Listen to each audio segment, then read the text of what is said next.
Merci Rémi Brague d'être avec nous. Vous êtes philosophe, professeur de philosophie, c'est la formule que vous préférez. Vous enseignez à l'université Paris 1, Panthéon-Sorbonne, et ainsi qu'à l'université de Munich. Vous êtes un spécialiste des philosophies médiévales, aussi bien chrétiennes que juives que musulmanes. Là, je crois que nous sommes vraiment au cœur du problème, qui est celui de la nature de l'interprétation. Je m'accroche à ce mot parce que c'est un mot qui est employé un peu à tort et à travers, et en particulier par des musulmans très bien intentionnés, et souvent d'une culture tout à fait respectable, et qui disent que bien des choses s'amélioreront dans l'islam lorsque l'on aura donné au Coran une interprétation nouvelle. La difficulté, c'est qu'il y a finalement deux modèles de l'interprétation. Il y a un modèle qui suppose l'incarnation, et il y a un modèle qui suppose quelque chose de tout à fait différent, qui est non pas le Verbe de Dieu, la parole de Dieu devenant homme, mais la parole de Dieu devenant livre. Ce que certains islamologues appellent d'un mot qui n'est pas très joli, mais fait sur le modèle de l'incarnation, l'inlibration. L'inlibration, ça veut dire que la parole de Dieu devient un livre.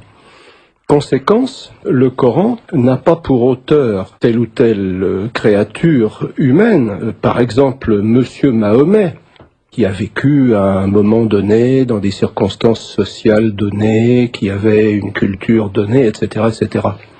Le Coran, pour un musulman qui prend sa religion au sérieux, est la parole même de Dieu, dictée par Dieu. Et cela a des conséquences de la plus grande importance à propos de l'idée d'interprétation. Les écrits du Nouveau Testament ont pour auteur Monsieur Saint Paul, Monsieur Saint Luc, Monsieur Saint Jean, enfin, des hommes, et même Monsieur Jésus d'une certaine façon. À savoir, ce sont des hommes, je rappelle que le dogme catholique le plus strict dit que Jésus-Christ est vrai homme et vrai Dieu, donc il est intégralement homme, donc intégralement marqué par la vision du monde de son époque, par les représentations de la culture dans laquelle il baignait. Par conséquent, tout ce que disent les auteurs humains du Nouveau Testament, peut être l'objet d'une interprétation en un sens tout à fait particulier. À savoir, on va se demander quelle était leur intention, qu'est-ce qu'ils voulaient dire au-delà même des paroles qu'ils ont prononcées. L'exemple que je prends toujours dans ce cas-là, c'est l'exemple du voile. Comme chacun sait, saint Paul recommande aux femmes de se couvrir la tête, d'un voile par exemple, lorsqu'elles viennent à la prière. Les gens bien intentionnés disent, voyez, finalement, on fait tant de bruit autour du voile islamique, et ça se trouve dans le Nouveau Testament. Alors pourquoi ne pas dire, voilà, nous avons en commun ce genre de choses. L'objet même, le contenu même du commandement peut être le même, mais son origine n'est pas du tout la même. Si c'est un homme qui dit « ne vous habillez pas n'importe comment, ayez une tenue correcte », on pourra interpréter la signification de cette tenue correcte suivant les lieux et les temps. Si en revanche l'auteur de cette injonction c'est Dieu lui-même, Dieu qui est au-delà du temps et de l'espace, Dieu qui connaît tout, eh bien il doit savoir ce qu'il dit.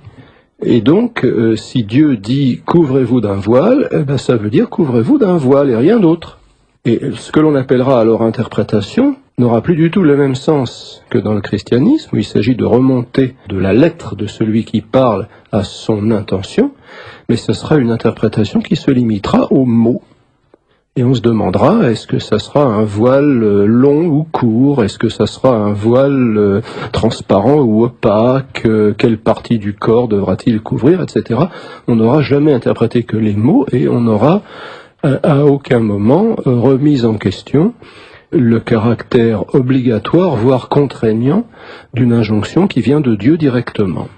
Donc attention, quand on parle d'interprétation, de quoi parle-t-on? Ça ne veut pas dire la même chose dans une religion d'incarnation et dans une religion d'inlibration.